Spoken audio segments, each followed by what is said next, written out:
Welcome to Feel Good Friday, our weekly segment where we dive into the weird and wild news in the world of health. This week, rage, East versus West, teeny tiny heartbreaks, Deputy Jeff to the rescue, and double D's, please. Oh, God. Oh, you guys didn't like That that? made me uncomfortable. Made my butthole pucker. What? Why? You didn't like that? I don't know. It made me just like, I don't know. Double D's, please. It just reminded me of like a porn video that you just like immediately regret. I think I kind of like it though. I don't know. Like there's something I like about it. Oh, I think you like a little too much there, Brian. Yeah. Sorry. All right. Well, let's. This is a serious CBC show, so let's get serious. It's not helpful for me that this is on YouTube because everybody can see what just happened to me. Right.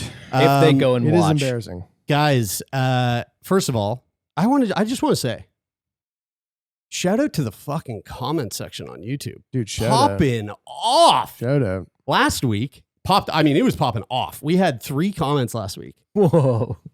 Someone even said, Really? comment section's popping off. And I think it was, And- I think there was 2 at that point, and then I think you added a third. And and that's what I said. Somebody else also said, look at the comment section go. And I was like, There was one person before that. So yeah. So really, I mean, but hey, whatever. Right. Yeah, it's still good. But on top of that, I want to say these Feel Good Friday episodes for the last couple of weeks, they've been very fun. I've been really enjoying the prep. I don't know, like you know, I've always enjoyed the prep for Feel Good Friday. I love bringing stuff to like to sprinkle over you guys, interesting facts and weird, wild stuff. But I've been really like, I don't know, the last couple of weeks, I've just been feeling really stoked about the stuff that's coming up on the show. I got another one today that I really fucking love. And it's we're gonna go a little bit research heavy for a couple of segments today. But this first one I think is very, very cool. So we're gonna be talking about the implications of rage on our health. But we're gonna be talking about it. It's gotta be bad. We're gonna be talking about it from a cultural perspective. So Of the uprise in new rage room facilities in cities. No, actually, you know what? I feel like that's a healthy rage. We're going to be talking about unhealthy rage. Oh, okay. That's like a safe outlet. Yeah, we're going to be talking about like.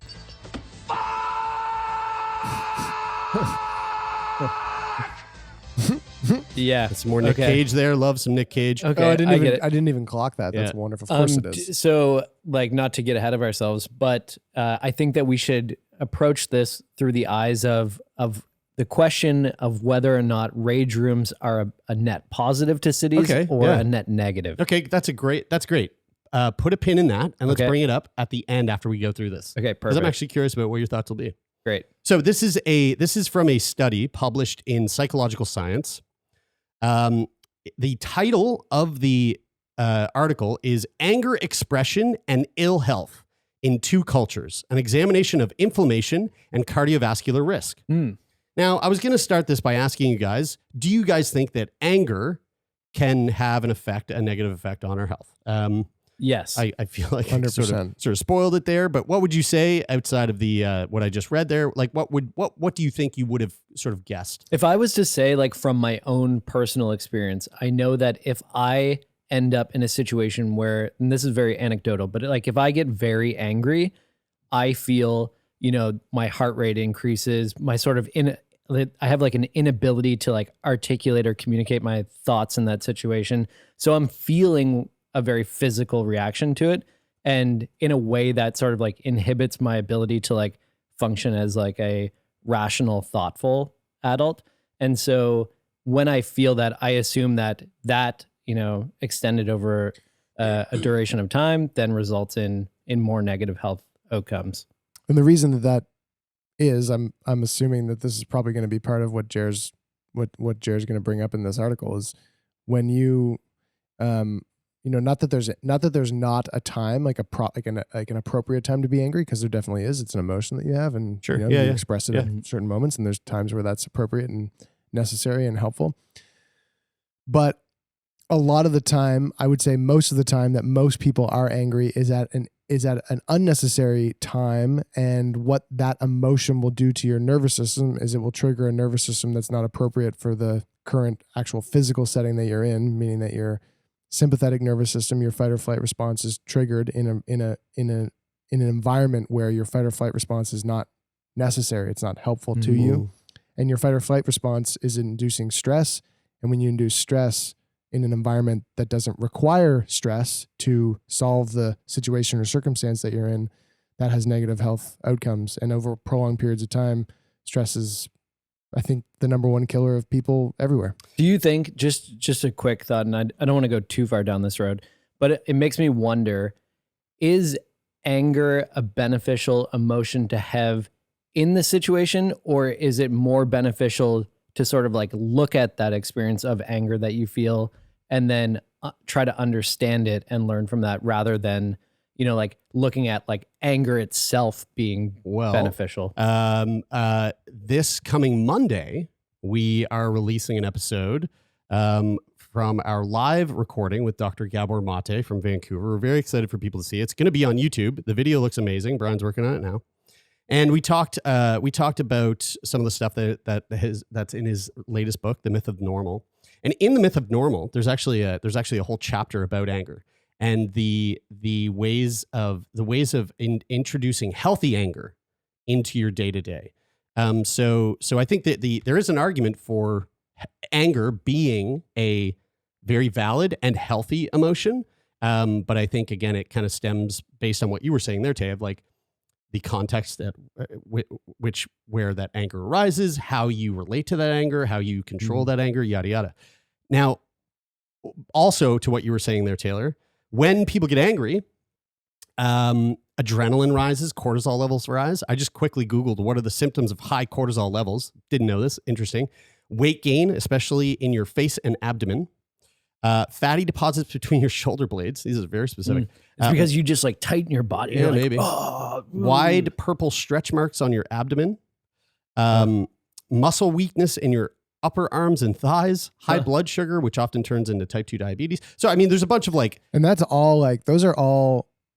It says anger. It doesn't necessarily need to be anger. Those are all stress. Those are all like that's specific cortisol, right? Which is a symptom of of stress. Which it sometimes is like it's like you need to be stressed. You need to fight or fly. Right. Yes, that's right. But in a moment when you are in that state, over like, you know, sometimes you just some people live in that state all the time, like perpetually, and then that like, in those experiences is where you're going to get those things showing up physically. Yeah. For a long time, I ran on my fuel was anger. I ran on anger. And I'm just starting to like realize that now as a 36-year-old and like work through that now. But let's get to this study. Well, good thing that it happened, you know, that you started God damn it, can I talk? You started to recognize that soon after you stopped being malnourished. Because if you had been like running all like this high cortisol level before, like, and you weren't malnourished your whole life, then your face would be 7 times its size. Oh, dude, if I didn't have CF, I would look very different. Smoking 10 packs a day, fucking fat as a fat, just like live hard, die. Oh yeah, you know dude. What I mean? Yeah. Anyway. The study that we were going to look at, anger expression and ill health in 2 cultures, cast a spotlight on how the expression of anger impacts our health, but with a little bit of a twist. It differs very starkly between Western and Eastern cultures. Specifically in this study, they looked at Americans and Japanese. The research hinges on the idea that cultural context in which anger is expressed profoundly influences its health implications. Okay. So in Western cultures, and, you know, particularly we're talking about the US, but we can talk about Canada too, because we're basically like, the you know, the liberal cuck version of the US. Trudeau. Wait, are CBC pro Trudeau? I feel like I'm yeah, we are. You can't say that. I feel like CBC's pro whoever's in office because they pay. Actually, bills. CBC's pro whoever's giving us fucking funding. And right now, well, CBC took some cuts. I don't think it's fucking a big surprise. And who's sitting on the throne? Who's sitting on the throne? Trudeau. Yeah. So We should bring Trump up to Yeah. Canada. I feel like Think Trump. what you will. I think we should avoid talking Draw about your own. politics. You know what? Do your own research. Draw your own conclusions. By the way, I don't lean anyway. Okay, so anyway, I don't even pay attention. I'm sure to the people that politics. listen, like I've been joking about this Trudeau stuff for a little while, and I'm sure people know, are like, he's right, he's alt-right. it's making me uncomfortable. Yeah. And I know okay, you. So in Western cultures, particularly in the United States, expressing anger is often linked with a range of biological health risks, also known as BHRs. These risks include elevated levels of pro-inflammatory markers like interleukin 6 and C-reactive protein, and indicators of cardiovascular malfunction, such as high systolic blood pressure and unfavorable total HDL cholesterol ratios. The study suggests that in these contexts, anger often rises from personal frustrations and unmet goals, leading to a stress response that negatively impacts physical health. Okay, so that's the US. In contrast, the study found that in Japan, a culture that highly values social harmony and where anger expression is generally discouraged, the health implications of expressing anger are strikingly different. For Japanese individuals, especially those with higher social status, expressing anger can be an assertion of power and dominance. Intriguingly, for these individuals, anger expression is associated with reduced biological health risks. This could be because in this cultural setting, displaying anger might reflect a sense of empowerment and control, which are actually beneficial for health. So it's kind of like those, Isn't you know, that those fucking And fascinating? might also the- come out at more appropriate times as a result. Sure. right? Like, so you know, or, the or Rams inappropriate. that, I mean, I will say that I'll kind of, never mind. but hold on. I will push back on that in the sense that, you know, if you're thinking about someone who's a higher social status and they're using anger to like assert power and dominance, that also seems a bit Sure. Yeah. unnecessary, right? Maybe not the correct way of going about anger. Anyway, sorry, Brad. I had a better analogy of a proper time, which is when two rams are about to butt heads. Mhm. And like, you know, one is like, I mean, they're probably like experiencing some form of anger. Dude, I I'm love anthropomorphizing watching Rams them. ram. And It's And- pretty interesting. and they clash into each other. My favorite is then- the moment where they both at the same time are floating. Right. They come yeah, up and they both Yeah. float, and then they fucking go. Right. And God, I wish I had a and clip. when they stop and like one sort of like concedes to the other and sort of whimpers off. Do they get CTE? I think they're biologically designed to like handle that pretty well, but I don't know anything. I about would that. also make that assumption, but I have no idea. I mean, they're doing it all the time, so I mean, you got to think they're built for it, but who knows? So I want to. That's I- good anger, I- right? I want to before. Yeah, I mean, well, that's like I'm fighting to pass on my genes. Yeah, and they're asserting their power in a productive way. Yeah, I would Um, imagine. Yeah, I would like to before we get into like the significant findings of the study, I would like to just take a moment to just kind of to help the listener and to help us put all this into context. Let's take a look at two examples of anger being expressed in the U.S. and anger being expressed in Japan. Okay, I'm sure So, it looks very here- fun in the U.S. Well, actually, you know, before we do that, let's And here. let's do this before I show you U.S. anger and Japanese anger. I'll show everybody. I will show everybody Snack Rams. Labs / Sick Boy anger. Okay, so Okay. here's Brian when Brian is feeling very angry. that is me feeling very angry. You can see the way that the expression on my face looks. Okay. The way that your shirt is shaped there, it looks like you just got your paddling lats back. I still have them. That's Oh, okay. that's not a trickery of the camera. That is Right. Okay. That's You're the just way you are just V shaped like that. that is right. Yes. So here is Taylor when Taylor is angry. Now Right. Taylor doesn't look as angry as much as he looks like someone took a one of those things where you fill the tire pressure up of your car and they rammed it up his butt and then they pumped him up to 600 psi. Mm-hmm. It kind of looks like he's doing like the people's eyebrow. Right? Oh That's yeah, what they- dude, yeah. It's totally. it's a heavy people's eyebrow. Yeah, and I can see how you would get fat deposits between your shoulders doing that. yeah. Totally. Now, again, so we have Brian and Taylor, right? We've got these two angry. To be honest with you, both of these expressions of anger are kind of endearing. I'm kind of like disappointed, I think. More like, I'm not angry, Yeah. I'm just Well, disappointed. no, when you're angry, Brian, you do that. You pout like that. You look very Yeah. pouty. It's fucking, I it's am, weird. yeah. You pout. Yeah, I am. Now, I've- I remember when I told you guys just a moment ago that I run on anger, so I'm very familiar with anger. yeah. I feel like this is a pretty accurate representation of anger right here. And there we go. Oh my God, dude, I just got PTSD from all of the times you've been sitting at your computer and either smash your keyboard or like hit your dog and stuff like that. Yeah. Yeah, Our yeah. coffee table's pretty Well, banged up. I did kick a hole through our coffee table in anger That once. was yeah. pre-therapy, That was Jeremy. yeah. Pre-therapy That was Jeremy. actually height of Jeremy's mental health crisis. Yeah. And we keep the table as a reminder. Fuck. So that's us in anger. Now let's take a look at like just the fucking chef's kiss of American anger. Here we go. 5, 4, 3. That's tomorrow, and that is it. Again. 5. Everyone knows that feeling, 3. right? I love this clip That's so tomorrow, and that is it for us today. And we will leave you with a. I whoopsie. can't do it. We'll do it live. Uh-oh. We'll do it live. Uh-oh. Fuck it. Oh, Do it live. I'll write it, and we'll do it live. Fucking thing sucks. now I will say this. I feel like this he was able to channel his anger because watch the result here. That's tomorrow, and that is it for us today. I'm Bill O'Reilly. Thanks again for watching. We'll leave you with Sting and a cut off his new album. Take it away. Fucking nailed it. Right? Now Nailed watch. it. Now watch. He is pissed. Fuck. I don't know if I've ever Fuck, watched he's the. angry. I don't think I've ever watched the end of that clip where he gets up. Fucking throws his mic across the set. Okay, so that is American anger. Okay. Now let's take a look at Textbook. at unadulterated Japanese anger. 今日ここで起きてしまって間違いないことだよ。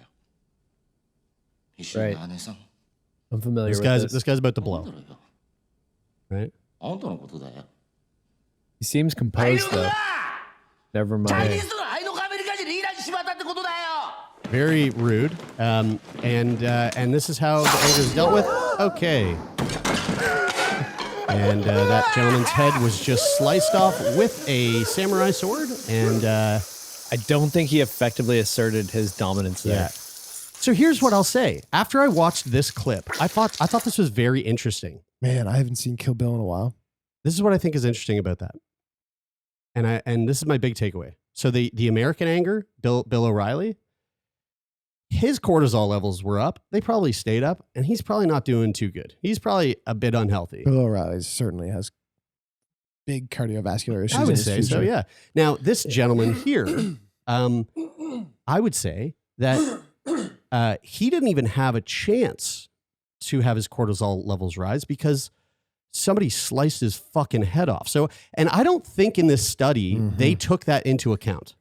Like how many Japanese people get their heads cut off shortly after becoming angry? Right. So exactly, which I think would skew the results of this test Right. because There's nobody. course there's they're not gonna nobody be alive. There's nobody Yeah. left alive Yeah. to study. I mean, based on the evidence that we just saw, I feel like that would be an appropriate conclusion to Yeah. come to. Like probably a broad population representation. so Yeah. the study's findings are significant for several reasons. So you mean significantly flawed for Yes, several yeah. reasons? So let's go into cultural moderation of anger's health impact. It challenges the previously held assumption that expressing anger is universally detrimental to health. Instead, it posits that cultural context plays a critical role in determining whether anger expression is harmful or beneficial. We also have differing social interpretations of anger. So in the US, anger expression is seen as a reflection of negative experiences and personal frustrations, potentially leading to chronic stress and its obvious associated health risks. In Japan, anger can be a symbol of social status and power, which might confer a sense of control and reduce stress. Imagine going to a rage room in Japan and it's just themed like a boardroom of an office, and they're just like, you know, like when you go to a shooting range and there's targets. Yeah. Instead, it's just targets on the backs of chairs, and you just yell at them. Yeah. It's really interesting because I think at the outset, after just hearing sort of like the cultural differences with expressing anger, and not knowing that there is a a skew in the positive or negative direction for either. I would have guessed that the negative impacts were actually higher in Japan with the lower expressions, with the less frequent expressions of anger because of like the impact of not expressing an emotion when it arises. But I suppose even deeper than that, there are cultural factors at play that make it so that anger actually tends to arise far less frequently. Do you think there's in people? That's what it sounds like to me. Do you think there's statistics of which country is on average the most angry country? Ooh. I bet there is. I bet you there is. What would you guess? America. America sounds like it would be the one, but I feel like We got it. Chart the most angriest countries. hold on. Now I don't look. What would you guess after America? I think everybody else is pretty chill relatively. Really? I don't think it's what you guys think. Angry. The United Kingdom. Let me read this just to make sure that we're not putting like misinformation out there in the world. But this is happens. from Statista.com. Statistica's good. They're reputable. Nearly everybody experiences anger in everyday life, whether it's frustrations about meeting, blah blah blah. Gallup. Gallup. Germany, guys, by the way that they speak. Gallup They found sound that. angry, but I think they're kind of chill. Okay, so Gallup's 2021 Global Emotions Report set out to gauge emotions, including anger levels, in more than 100 countries around the globe. Anger tends to manifest itself more often in certain parts of the world, particularly in the Middle East and Near East. So according to Gallup on Statista.com, the world's angriest countries where the highest share of respondents experienced anger on the day previous to the survey. This is from 2021 to 2022. Lebanon, number 1. Interesting. Followed by Turkey, followed by Armenia, followed by Iraq, Afghanistan, Jordan, Mali, and Sierra Leone. Mali? Mhm. Oh, Mali. Mali. I was thinking Molly. I was like, what? That would not be angry. That sounds like a real happy That sounds place. real happy place. Yeah. That's interesting. Yeah. I wonder if it has to do with how Also, a lot of like, there's surveyed- Lebanon, a lot of Lebanon, a lot of Turkey, war, a lot of like economic turmoil. Yeah, turmoil. I wonder though too if I was in Iraq or Afghanistan, I would be fucking pissed. but considering especially for the last fucking 30 years. considering the cultural relationship to the however the question was asked, if they're asking and they're saying in that region that's where the results tend to be higher, and they're asking the question of did you experience anger yesterday, and that's the gauge. I wonder if it depends on how they interpret anger. Like is anger kind of similar to the whole point of this study? Yeah. Is like culturally, what culturally, because what does we anger sort of mean to you? perceive, and like you've made this point in this research, anger in the Western world Yeah. is perceived to be a negative thing. I feel like Italians are always fucking angry. I've never met a not angry I Italian. would say I hear what you're saying, Every but Italian- I would go with passionate. I would say passionate instead of angry. It seems to be a skew towards something else that's not quite just fully angry. Well, I when I was in Italy last, I just happened to be in a grocery store, and I took a thing of spaghetti noodles that were dry spaghetti noodles, and I just snapped them in half, as you do, as everyone does, because it makes it easier to eat. I got kicked out of the fucking grocery store. I got yelled at. No idea what they were yelling. They were very fucking angry that I snapped the spaghetti noodles. And then I put ketchup on my pizza, and one guy tried to drop kick me. I don't even understand why they would do that, because ketchup is basically tomato sauce. It's just sweet tomato sauce. That's what I said. And like that's what we do here. Anyway. Happiest, nicest countries, personal experience, Morocco, Indonesia, Bali specifically, and Thailand. Mhm. Costa Rica, pretty happy folks down in Costa Rica. Brazil too. I mean, we're like the places where I was in Brazil and Costa Rica. Yeah. Anyway, the study opens up an intriguing question about the role of cultural norms and practices in shaping not just our emotional expressions, but also our physical health. It suggests that our emotional experiences and expressions, such as anger, cannot be universally understood or managed without considering the cultural context in which they occur. I thought that was really interesting. Now, Totally. let's come back to your question. Are rage rooms effective? Are they a net positive to cities, or are they a net negative? I went to a rage room recently, and just so happened right prior to go, like just before going, was brought into a very heightened state of anger. And when I came out of the rage room, I felt fucking great. It was a very cathartic experience. So it was a was a good healthy outlet. for your anger. Yeah. Yeah. See, It's like screaming into a pillow. that was my initial thought. Yeah. Like when I was talking about the idea of like, is anger itself good, or is understanding anger and why you feel that way the actual benefit of it? Yeah. And I think to the point of like taking the time to decompress and understand it, I feel like a tool like a rage room generally could be a benefit.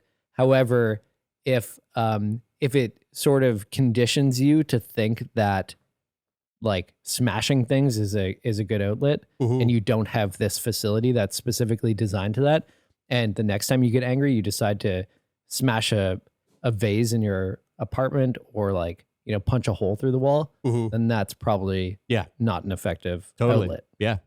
That Inconclusive, I guess. Sure. Yeah. Well, since it's Feel Good Friday, I feel like let's move away from anger and move into some good news. Good news of the week. This made me very, very happy to see. This news is coming out of Kentucky. Probably a pretty fucking angry state, if you were to ask me. Yeah, I feel like What's the angriest state? Ooh, angriest state? Probably fucking Kentucky, dude.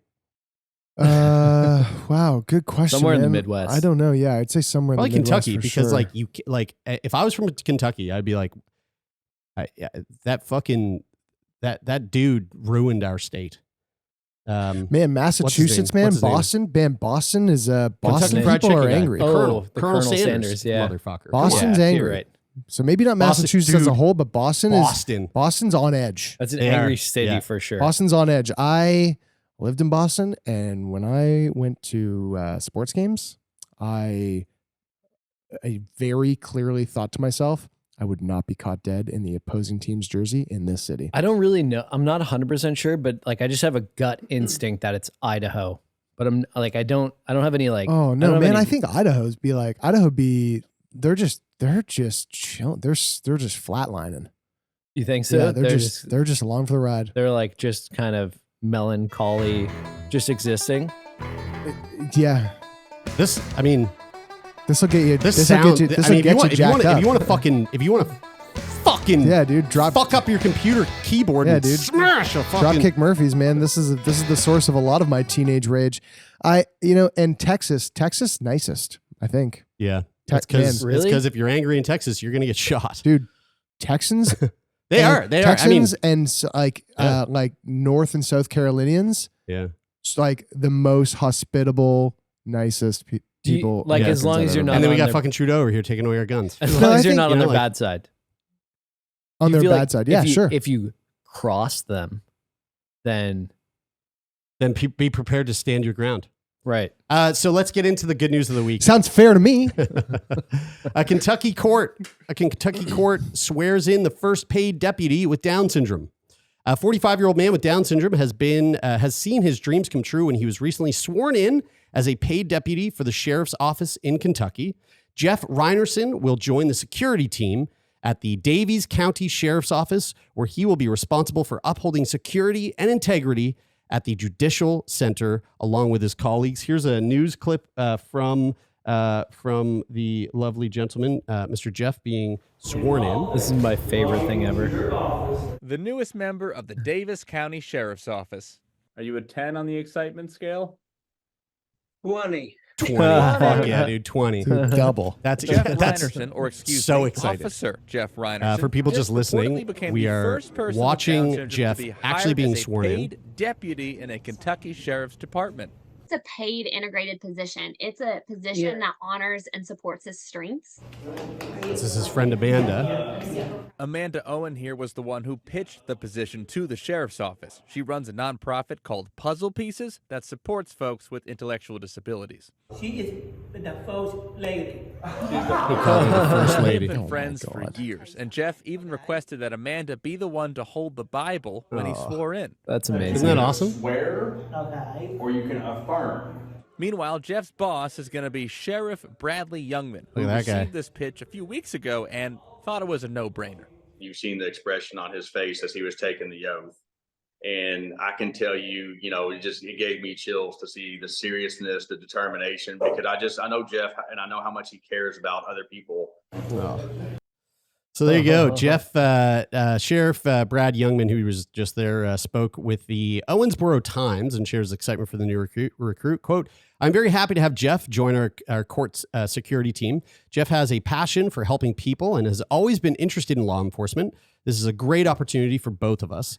The sheriff also explained a little more about the new deputy's role that had been carefully considered to take into account Officer Reinerson's strengths and interests. Due to the fact that Officer Reinerson is very much a people person, he will primarily be involved in customer services, directing visitors to the correct location, and passing on information about the court system. That's really sweet. The position will put the law enforcer right in the public eye, where he can offer advice in situations where people can often be a little stressed. It just goes to show what can happen to when like organizations like Puzzle Pieces, people like Amanda step up and advocate for people like that. Yeah, totally. Get those jobs. Yeah, it's really sweet. It he is is very lowering American anger in Kentucky. That's it. Yeah, and stress levels and improving thus cardiovascular health. It definitely puts like a much more sort of wholesome kind of wholesome meaning behind the term. Officer down. Repeat. Officer down. I thought really hardly about putting that in there because I was like, is that insensitive? Is that mean? But that's. I think it's he has Down syndrome. He's now an officer, and so usually when you hear officer down, that's like a horrifying thing. But now when I think of officer down, I'm going to think of Jeff. What? That's really funny. Is that going to get me in trouble? I thought it was cute. I think that's a good play on words. That's a good joke. Taylor? Yeah. Are we going to have a talk after this? We'll talk about having a talk. Well, I thought it was cute. I thought it was a sweet officer down. That was from that great movie with Denzel Washington where he was a bad cop. Training Day. That's it. All right, let's move on. Never seen it. Let's shit, Brian. Yeah, obviously. By the way, also I Brian, was actually shocked that you knew that. Also, Brian, the clip with the Japanese man who got his head cut off, that was from a movie called Kill Bill. Quentin Tarantino. He's a famous director. I thought Uma Thurman looked different in that clip. I couldn't remember. Let's get into some more research. So this one, man, it's so funny to me looking at research papers and just thinking, holy fuck, there's someone who just, someone out there is going to a fucking like dinner party and someone's going to go, so what do you do for a living? And they tell them that this is what they do. And I think that's hilarious. So this is from a paper published in PLOS Genetics. The title is Failure to Mate Enhances Investment in Behaviors that May Promote Mating Reward and Impairs the Ability to Cope with Stressors via Subpopulation of Neuropeptide F receptor neurons. Okay. Dude, I don't even know. I usually digest that stuff pretty well. I don't know what you said. First of all, shorten the title. I think I got it. Doesn't even mention what the fuck this is about. So basically what it's saying is that if you are unsuccessful at getting a sexual partner, you will overcompensate in other areas of your life and develop characteristics that will actually then potentially lead to you getting a partner. No. Okay. But good try. I mean, you had like, you were kind of like a 50% on, 50% off. And it's all because of neuropeptide F. That was it. Yeah. Well, let me ask you guys this question. Do you think that insects get stressed over dating? Yes. I would say yes. Okay. So scientists in this study have played Cupid, or rather anti-Cupid. By the way, I got ChatGPT to write this whole section, okay? And I thought it was pretty cute. Okay. So scientists played Cupid, or rather anti-Cupid, pairing male Drosophila melanogaster. Let's just get the correct pronunciation there. Drosophila melanogaster. All right, let's say it one more time, slower. Drosophila melanogaster. Drosophila melanogaster, and that's just fancy speak for fruit flies. Oh, okay. God, I hate fruit So flies. so scientists played anti-Cupid, pairing male fruit flies with females who just weren't that into them. Saw something recently, side note, not sure if it's true, it was on Instagram, that when you get your shit from the grocery store, that fruits in particular, like bananas that carry a lot of fruit flies, they're on the bananas when you get them. You wash the banana peel, you wash the bananas, and you'll get far less fruit flies coming from your bananas. Ooh, nice. Great. You can Cool. also put them in the oven at 400 for 25 minutes, and then That'll boom, fucking fry those fuckers right that'll off. probably do Yeah. the two too. Yeah. I mean, so Works either way, really well. so You can also drop 6 them- to 1, half dozen to the other. You know, Yeah. You wash can- them or cook them. You can also Yeah. dip your bananas in bleach right before you eat them. Yeah. That's right, You can also, if you just buy bagged frozen fruit, then no fruit flies. dude. That's the ultimate hack right there. It is. So yeah. scientists took male fruit flies, and they were trying to pair them with female fruit flies, and the female fruit flies were like, "Not this scrub." I feel like this whole study was basically like they created this like this really mean prank dating show on for fruit flies. So here's the key findings from Romance Distress. Frustrative like states. The rejected male flies entered this state where they're super motivated to mate, but they keep failing. Mhm. It's like continuously swiping right and never getting a match. So then they go to the gym. This leads to less social interaction. No wingman for these guys. That's a good one, right? Wingman? That is a good one. Fly. More aggression. What is this? A bar fight for ants? You know what I mean?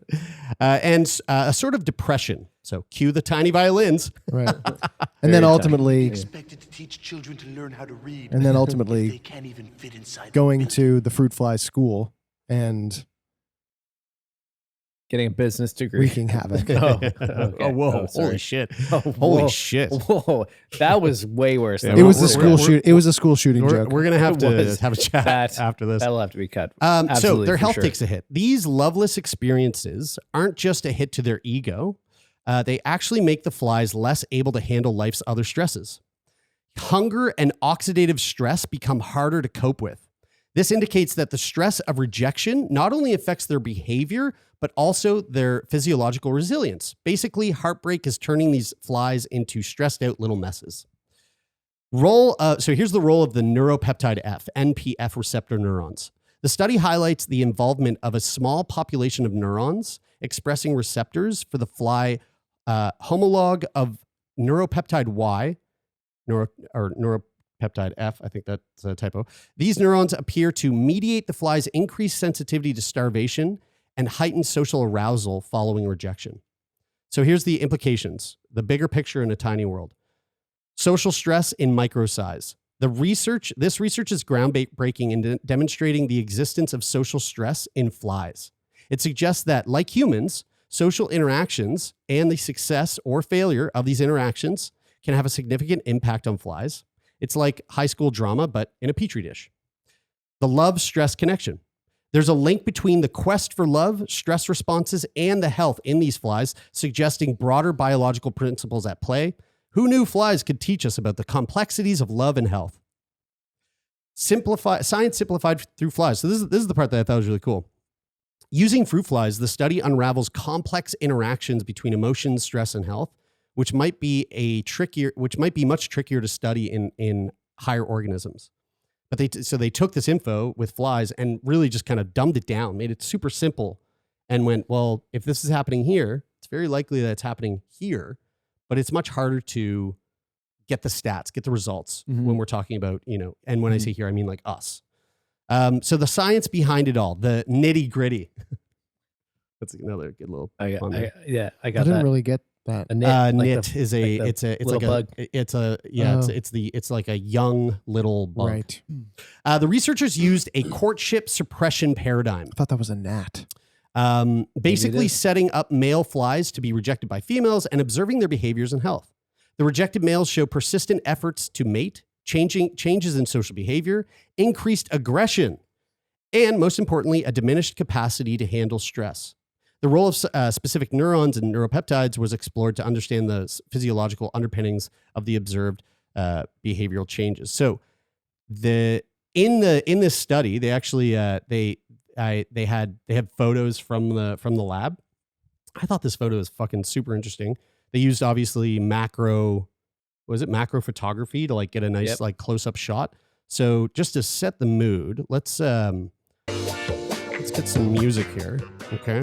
I think we might have to blur these photos. We on, might. We actually YouTube. We actually might have to blur it. So here we go. This is directly from the lab. So you can see here we have two. They set up this cute little apartment. Oh my god, dripping! And if you haven't watched the show on YouTube, you're not going to want to miss this. There are two fruit flies fucking on a little fruit fly bed. And it's kind of hard to see from where we are, but if you're on a computer screen, you can probably see up close. There's a bottle of lube on the table there. They have looks like some fruit fly lingerie. Did you handcuffs? Now hold on. Is this I didn't one, make this. Is this This is one on real. the ceiling? Is this one not enjoying it and he's stressed, or is he being cucked and he likes it? That's so that is the fruit fly who didn't get the fuckies, and he's actually crying. You can he's see crying. tears piling. Sorry, I thought he was. Oh, look at that. You can even see there's a camera there. So they're actually videotaping it with a little tiny fly camera. That's right. There's bondage stuff on the wall there. And they're fucking to a sex scene from The Fly. David Cronenberg's amazing film, The Fly, with Jeff Goldblum. Wow, yeah. There's so many little tidbits that I was unable to pick up immediately when this came on. Good for you. Good for you. It took me about an hour to make that. Genuinely. I know that impressed. like before we started recording, you were like, guys, I spent way too long prepping this episode, and now I It was understand. just because of that. So, conclusion: a fly's love life more complex than you might have thought. The study opens up a new avenues in understanding how the failure to obtain a natural reward, such as sexual success, can lead to significant behavioral and psychological changes. It highlights the complex interactions between reward systems, stress responses, and reproductive success, even in as simple an organism as the fruit fly. So next time you see a fruit fly on your Guys. fucking bananas, just know that little guy, Got feelings. he wants to fuck too. And you probably shouldn't kill him. Just let him. Let him try to get Just that. let him eat the banana. I know that I made a school shooting joke in poor taste. I understand that, but honestly, this is the. I'm not going to say I loved it. And obviously, I just think about I'm not going all to of say I our- loved it until we're done recording. I think about all of our angry Kentucky fans that like I'm just worried might come up here after this and I mean, all this this is actually, But it is. obviously like the school shooting Yeah. stuff and like people who they fucking go in and shoot up schools. There's a ton of factors that are going into what's going on with somebody who goes and does that. It's not like you could boil it down to one thing, but there seems to be a thread of like societal rejection and the aftermath of or the buildup of symptoms that arise from social rejection and in America, and female rejection in particular, and or in sexual America, rejection. if you don't have the proper ways to manage your anger, you turn out to be a Bill O'Reilly or worse. Fucking being a Bill O'Reilly is pretty much the worst thing that there is. But you're basically just a shell with a bunch of money. So isn't that interesting though that study that people just were like, let's see if fruit flies get sad when their dating life sucks. Fucking hilarious. that would actually be interesting to talk about at a dinner party though. Yeah. Right? Like, I mean, you'd have to change that title up. There are a little bit, whole but- swath of people that would that I agree with you. There's so many people that don't. I think it's all in the delivery. Like if you can tell a good, I mean, if they had that's the part of PhD researchers that is often lost. If that they I had- found in talking to researchers If is that they sometimes had they can't communicate it, or often they can't communicate the it very image well. that you Well, we've had a lot of found, PhD Jared, people on here that have that would communicated help. quite Oh well. no, on you know? here, Yeah. but we're We've gotten lucky. usually talking to the people that are out there in the world talking about it. You know, when there are thousands of people with PhDs that are like in the lab. They don't like really communicate about science their work. communication is a skill. Totally. For sure. Let us move on to this week's edition of and big shout out, producer of the week goes to Aaron, Kira's mother, for sending this one my way. This is a fucking fascinating medical success. A 34-year-old man named David Bauer had a very rough go last year. He required a double lung transplant after he was diagnosed with a potentially fatal infection after years of smoking and vaping. Just blowing ghosts. The surgical team at Northwestern Medicine removed Mr. Bauer's lungs after influenza and a secondary infection severely damaged them, which required the surgical team to create an artificial lung to keep him alive. So all of this is like pretty standard. An iron lung? Not quite. But I mean, kind of a similar idea. So what I gathered was that this guy had such an infection that they had to open him up, take his lungs out to put new lungs in. But there was so much infection in him at the time of taking the lungs out that they couldn't just put the new lungs in. They had to allow time for the infection that was in to be like treated, which isn't going to like, it's not like they just give it a good wash and throw the lungs in the same day. It's like, it's going to take some time before they can put the new lungs in. So, back to the article here. This wasn't just any double lung transplant. Using a combination of new technology and quick thinking, they totally fucking MacGyvered this thing, or I would say MacGrubered it. The doctors said Wednesday that the success of Bauer's procedure may help other patients with acute lung infections in need of a lung transplant. Did they put a tiny piece of celery in his butt? Even funnier, doctors placed double D breast implants in the man's chest cavity to support his heart while his body cleared the infection. No way. Yeah. Really? So, quote, this innovative procedure now can allow us to help patients who need lung transplants but are too sick to immediately undergo that procedure. Ankit Bharat, MD, Chief of Thoracic Surgery and Director of the Northwestern Medicine Canning Thoracic Institute, said during a press conference, quote, taking the lungs out and supporting the body while the body recovers from the bad infection could help create a path for many patients who are otherwise quite sick. Can you explain like what that looks like? I can't really picture it in my head. Like the double Ds? Or no, I can picture that fine. I'm just wondering like how you said, so that supports or like creates space for the heart to work? Yeah. So well, I mean, I'm too fucking dumb. I don't know. Are they putting the implants like inside you? They're not just like giving him breast implants. Well, I would no, yeah. They're like using implant sort of like the way because they can sort of form into generally or roughly the size of like lungs in your body so that they like keep that cavity open. Right. Yeah, exactly. Okay. So I think that that's the thing where it's like his lungs were providing a support for his heart that is important, I guess, like structurally because of the cavity. And so they can't just like leave the heart in there sort of dangling without anything kind of holding it. Yeah. And typically with a lung transplant, it's like they take the lungs out. They obviously have some sort of, whatever, they're like holding the heart in place and while they reattach the new lungs. But this guy's like going to go, I don't know, let's say like he goes 2 weeks without a fucking set of lungs in his heart and he's in a coma. They need to have something in there that's going to like support his heart. But up to this point, it's not really a typical thing. This is literally like, if most people that were typically in this situation would probably just die because there's so much infection and they don't have a way to support the heart over that elongated period of time. Like if I'm going on an overseas flight and I want to check a bag into the underbelly of the airplane and I have like a very sensitive like glass vase inside that bag. A vase.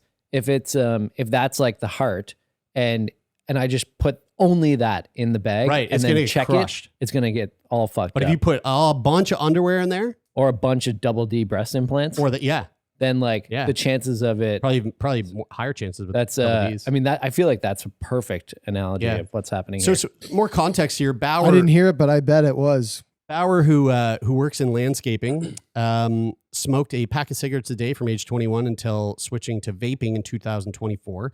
He started to experience shortness of breath in April and went to an urgent care center where he was diagnosed with influenza and, quote, a little bit of pneumonia. Well, they really did him dirty by mentioning vaping at the top of the article. And they're like, and he switched to vaping 2 weeks ago. I think that's like a subtle way to say that all he the switched to vaping kids. in 2014. Oh, you said 2024. Oh, sorry. Is that what I said? Sorry, I meant 2014. Yeah, I was like, Sorry. damn, dude, it's still the first month of the year. Yeah. So that pneumonia turned out to be drug resistant. In May, his condition had worsened and he was having trouble walking. So his girlfriend, Susan, took him to an emergency department in St. Louis, and he was admitted to the hospital and placed on extracorporeal membrane oxygenation, also known as ECMO. And actually, ECMO is something that Kira has worked with for years in her time at the ICU. Here's a photo of the ECMO machine. So basically, an ECMO is a device that where blood is pumped outside of your body to a heart-lung machine that removes carbon dioxide and sends oxygen-filled blood back into the tissues of the body. That's crazy. So you basically don't need to breathe because it's putting the oxygen into your blood? I think you still need to breathe, but yeah, it's like doing a lot of the breath work for you. Probably. Right. So like, I mean, you still do the function for maybe other reasons. Yeah, maybe. That, I can ask Kira. We're too dumb to know. Your lungs probably, if your lungs probably still need to move. Yeah. And in this case, this guy didn't have any lungs. So he had an artificial lung, but I don't think the ECMO is the artificial lung. Okay. But that is interesting though, because like that is the function of the lungs. Maybe it is oxygenating just to deliver it to the blood. So. Right. So like if you have that machine, then maybe you don't need your lungs. I think you do. Good question. I don't know. I mean, they took his lungs out. They put in breast implants, and wasn't there some guy in like the comments on YouTube? Leave a comment. Do you need lungs? Have you wasn't got there? ECMO? Why don't we all there just have something? ECMOs? Wasn't there something? I think it might have been a CF ECMO. patient that got a double lung transplant, and they actually didn't have lungs in for like 6 hours or something like that. Yeah, well, this guy probably would have been even longer because of the infection. Yeah, dude, this guy, which isn't typical. But I think that was like fairly recently, like within the last couple of years, and it was big news that they could have their lungs out for such a long period of time. Well, this guy on the ECMO, his condition just continued to worsen.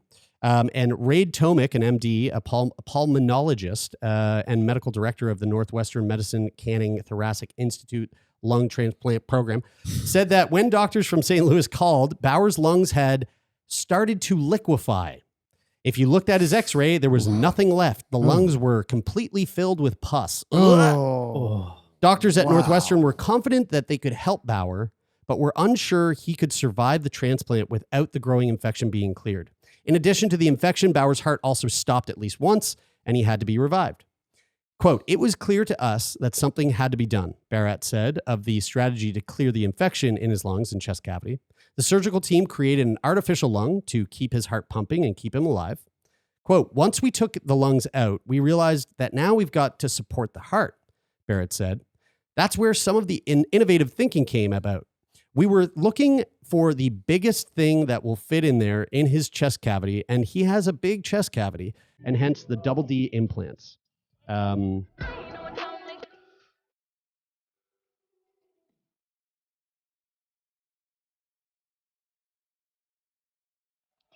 Within 24 hours of listing him for a transplant, surgeons received an offer and were able to implant the lungs in Bauer, who had fully recovered from the procedure. Quote, "Despite his heart stopping, we were able to get him back. And then soon after we listed him, we found a perfect match. So, a lot of stars aligned, and clearly he was very lucky." So here is a photo of, what was his name? Mr. Bauer. This is him just a few days after the lung transplant. Looks great. That's not actually him. Oh, I was like, are you for real? That's really funny. Days after the trip.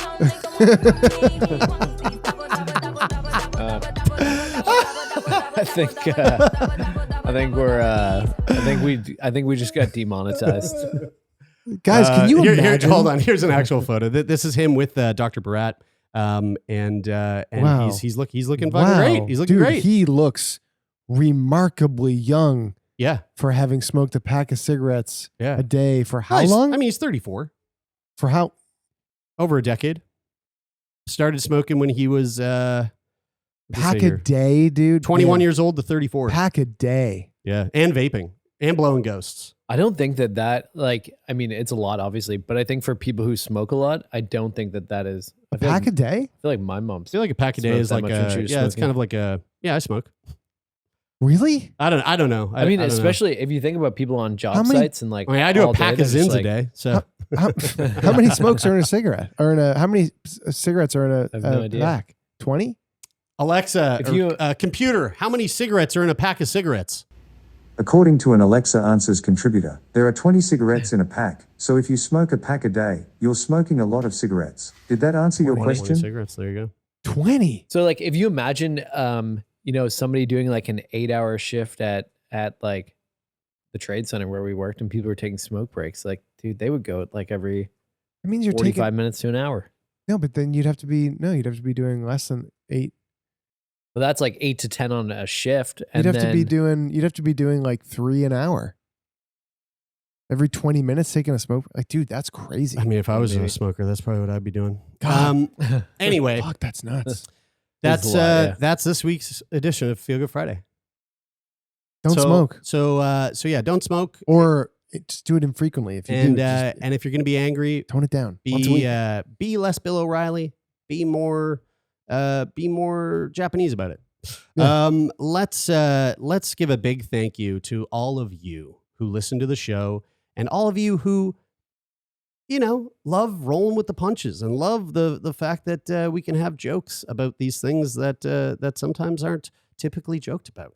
That's what makes this show great. So hey, and if you really want to, and if you don't agree with that, come on over to YouTube, leave a nasty comment. Let's get those comments popping off.